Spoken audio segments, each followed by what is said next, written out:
ৰঞ্জিতাছ videos মোৰ মৰমৰ ছাত্ৰ ছাত্ৰী আজি তোমালোকৰ ভিডিঅ' হ'ব ত্ৰয়োদশ অধ্যায় আকাশৰ কথা তোমালোকৰ সমাজ বিজ্ঞান কিতাপৰ আকাশৰ কথাৰ অনুশীলনীৰ প্ৰশ্নত উত্তৰ দিবলৈ ওলাইছোঁ। তোমালোকে যদি মোৰ চেনেলত নতুনকৈ আহিছা চেনেল ছাবস্ক্ৰাইব কৰি থৈ দিবা, নতুন নতুন ভিডিঅ' নটিফিকেশ্যন পাই থাকিবা।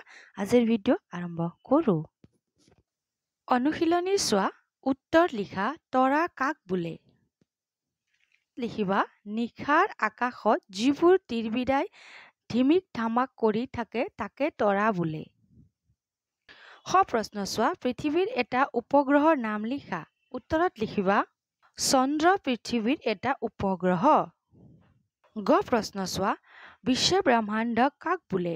উত্তৰ সৌৰজগতত থকা জ্যোতিষ্কবোৰৰ উপৰিও মহাকাশত আৰু অনেক জ্যোতিষ্ক আছে। অগণন জ্যোতিষ্ক তথা তৰাৰে ভৰি থকা অন্তহীন মহাবিশ্বখনকে বিশ্ব ব্ৰহ্মাণ্ড বোলে। প্ৰশ্ন চোৱা। জ্যোতিষ্ক কাক বোলে? উত্তৰত লিখিবা ৰাতিৰ আকাশত দেখা পোৱা উজ্জ্বল বস্তুবোৰকে জ্যোতিষ্ক বোলে। প্ৰশ্ন চোৱা। হাতীপতি কাক বোলে? উত্তৰত লিখিবা ৰাতি ফৰকাল আকাশত আকাশৰ মাজভাগত কেতিয়াবা উত্তৰৰ পৰা দক্ষিণলৈ এটা অতি পাতল শুকুলা ডাৱৰৰ বাট দেখা পোৱা যায়। শুকুলা ডাৱৰৰ বাটটো প্ৰকৃততে নক্ষত্ৰপুঞ্জ হয়। ইয়াকে হাতীপতি বোলে। চোৱা। কক্ষপথ বুলিলে কি বুজা? উত্তৰত লিখিবা গ্ৰহবোৰে গতি কৰা এই পথবোৰ আচলতে কাল্পনিক পথহে। এই কাল্পনিক পথবোৰক গ্ৰহবোৰৰ কক্ষপথ বোলে। চোৱা। মহাকৰ্ষণ শক্তি কাক বোলে? উত্তৰ বিশ্ব ব্ৰহ্মাণ্ডত থকা যিকোনো দুটা বস্তুৱে এটাই আনটোক আকৰ্ষণ কৰি থাকে। এই আকৰ্ষণ বলবিধক মহাকৰ্ষণ শক্তি বোলে। প্ৰশ্ন চোৱা। চন্দ্ৰমা কাক বোলে? উত্তৰত লিখিবা চন্দ্ৰই নিজস্ব পথেৰে ২৯ সমস্ত ২/১ দিনত পৃথিৱীক এবাৰ প্ৰদক্ষিণ কৰে। এই সময়খিনিক এক চান্দ্ৰমা বোলে। আলোচনা কৰোঁ। খালী ঠাই পূৰ কৰা। ক ৰামধেনুৰ ৭টা ৰঙৰ সমষ্টিক বেঙুনী সেয়াসুৰ বোলে। সূৰ্যৰ নিচেই ওচৰত থকা গ্ৰহটো বুধ। পোহৰৰ গতিবেগ প্ৰতি ছেকেণ্ডত ৩,৬০,০০০ কিলোমিটাৰ। ৭৫ বছৰৰ মূৰে মূৰে দেখা ধুমকেতুটোৰ নাম হেলিৰ ধুমকেতু। চন্দ্ৰই পৃথিৱীক এবাৰ প্ৰদক্ষিণ কৰিবলৈ ২৯ সমস্ত ২/১ দিন সময় লয়। সৌৰজগতৰ নক্ষত্ৰটো হ'ল সূৰ্য। তোমালোকেও নিজৰ উত্তৰ বহীত লিখি থৈ দিবা। এতিয়া আমি আলোচনা কৰোঁ ৩ চোৱা। শুদ্ধ নে অশুদ্ধ লিখা। ক গ্ৰহৰ নিজা পোহৰ নাই। শুদ্ধ। আমি বাস কৰা পৃথিৱীখন এটা গ্ৰহ নহয়। অশুদ্ধ। সৌৰজগতৰ নক্ষত্ৰটোৰ নাম সূৰ্য। শুদ্ধ। মংগল আৰু বৃহস্পতি গ্ৰহৰ মাজত থকা গ্ৰহৰ থোপটোক গ্ৰহাণুপুঞ্জ বোলে। শুদ্ধ। প্ৰশ্ন চোৱা। ধুমকেতু এবিধ নক্ষত্ৰ। অশুদ্ধ। প্ৰশ্ন চোৱা। চন্দ্ৰগ্ৰহণত চন্দ্ৰটো পৃথিৱী আৰু সূৰ্যৰ মাজত পৰে। শুদ্ধ। প্ৰশ্ন চোৱা। চন্দ্ৰৰ কলংক হ'ল চন্দ্ৰত থকা কিছুমান ডাঙৰ গহ্বৰ। শুদ্ধ। ৪ চোৱা। কাৰণ দৰ্শোৱা। ক আকাশখন কিয় নীলা দেখি? উত্তৰত লিখিবা ৪ ক উত্তৰত চোৱা। সূৰ্যৰ ৰশ্মিত থকা নীলা ঘন নীলা আদি ৰং বায়ুমণ্ডলত উপঙি ফুৰা কণিকাবোৰত বিচ্ছুৰিত হোৱা বাবে আকাশখন নীলা দেখি। প্ৰশ্ন চোৱা।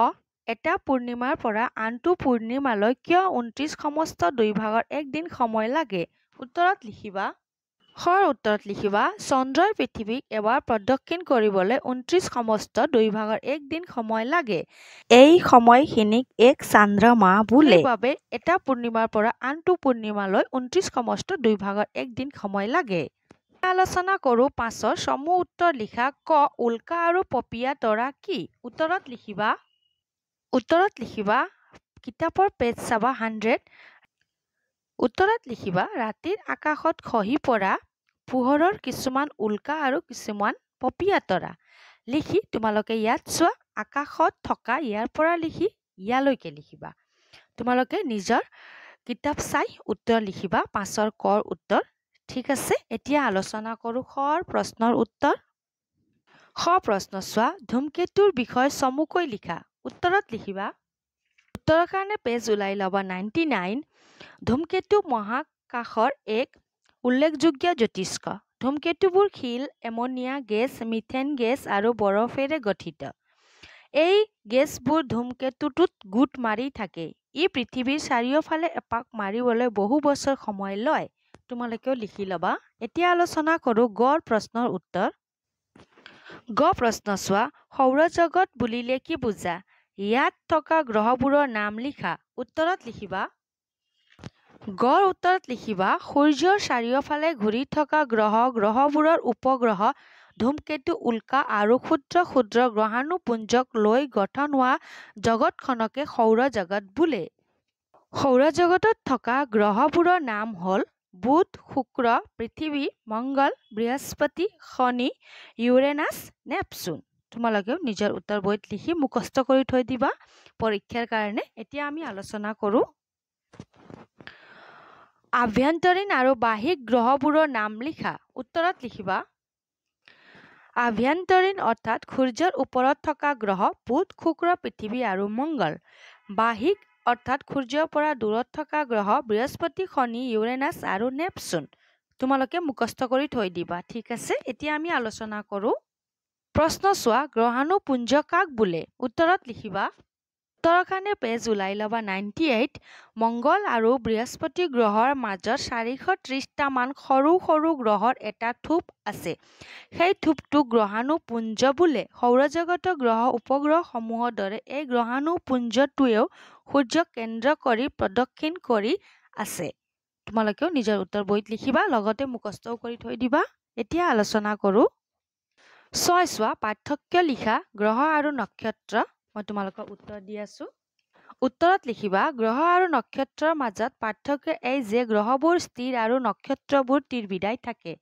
গ্ৰহবোৰৰ নিজা পোহৰ নাই সূৰ্যৰ পোহৰহে গ্ৰহবোৰে প্ৰতিফলিত কৰে আনহাতে নক্ষত্ৰৰ নিজা পোহৰ আছে যেনে সূৰ্য তোমালোকে পৰীক্ষাৰ কাৰণে মুখস্থ কৰি থৈ দিবা ঠিক আছে এতিয়া আলোচনা কৰোঁ প্ৰশ্ন চোৱা আভ্যন্তৰীণ গ্ৰহ আৰু বাহ্যিক গ্ৰহ উত্তৰত লিখিবা আভ্যন্তৰীণ গ্ৰহবোৰ সূৰ্যৰ ওচৰত থাকে বাহ্যিক গ্ৰহবোৰ অৱস্থান সূৰ্যৰ পৰা বহুত দূৰত আভ্যন্তৰীণ গ্ৰহবোৰ শিল মাটিৰ দৰে টান পদাৰ্থৰে গঠিত আৰু বাহ্যিক গ্ৰহবোৰ গেছ আৰু বৰফেৰে গঠিত আভ্যন্তৰীণ গ্ৰহবোৰ পৃথিৱীৰ পৰা খালী চকুৰে দেখা যায় বাহ্যিক গ্ৰহবোৰ দেখা পাবলৈ দূৰবীনৰ সহায় ল'ব লাগে এতিয়া আমি আলোচনা কৰোঁ 7 প্ৰশ্ন চোৱা সূৰ্যগ্ৰহণ আৰু চন্দ্ৰগ্ৰহণ কাক বোলে চিত্ৰ আঁকি বুজাই লিখা উত্তৰত লিখিবা উত্তৰৰ কাৰণে তোমালোকে নিজৰ কিতাপ ওলাই বহিবা পেজ চাবা 102 পৃথিৱী আৰু চন্দ্ৰ দুয়োটাই নিজৰ নিজৰ কক্ষপথেৰে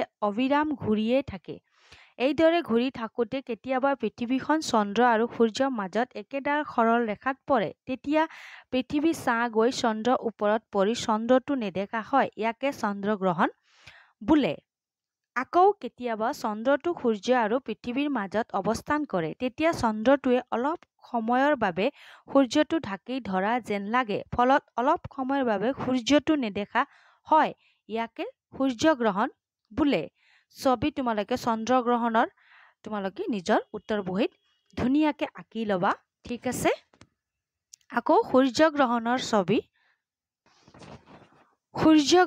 ছবিও তোমালোকে কিতাপৰ পৰা চাই ধুনীয়াকৈ আঁকি ল'বা লগতে পৰীক্ষাৰ কাৰণে মুখস্থও কৰি থৈ দিবা ঠিক আছে আশা ৰাখিছোঁ মোৰ মৰমৰ ছাত্ৰ ছাত্ৰী তোমালোকে আজি ভিডিঅ' বুজি পাইছা বুলি নতুনকৈ আহিছা যদি চেনেল ছাবস্ক্ৰাইব কৰি থৈ দিবা তোমালোকৰ হিন্দী কিতাপৰ গোটেই পাঠৰ প্ৰশ্ন উত্তৰ ভিডিঅ' মোৰ চেনেলত আছে চোৱা নাই যদি চাই ল'বা পৰীক্ষাৰ কাৰণে সুবিধা হ'ব আপোন পাঠ অসমীয়াৰো আছে তোমালোকে চাই ল'বা আশা ৰাখিছোঁ তোমালোকে সমাজ বিজ্ঞানৰ ভিডিঅ'টো মৰম দিবা বুলি হিন্দীৰ ভিডিঅ'ৰ দৰে অসমীয়াৰ ভিডিঅ'ৰ দৰে আজি ইয়াতে সমাপ্ত কৰিলোঁ আকৌ লগ পাম আমি নতুন ভিডিঅ'ত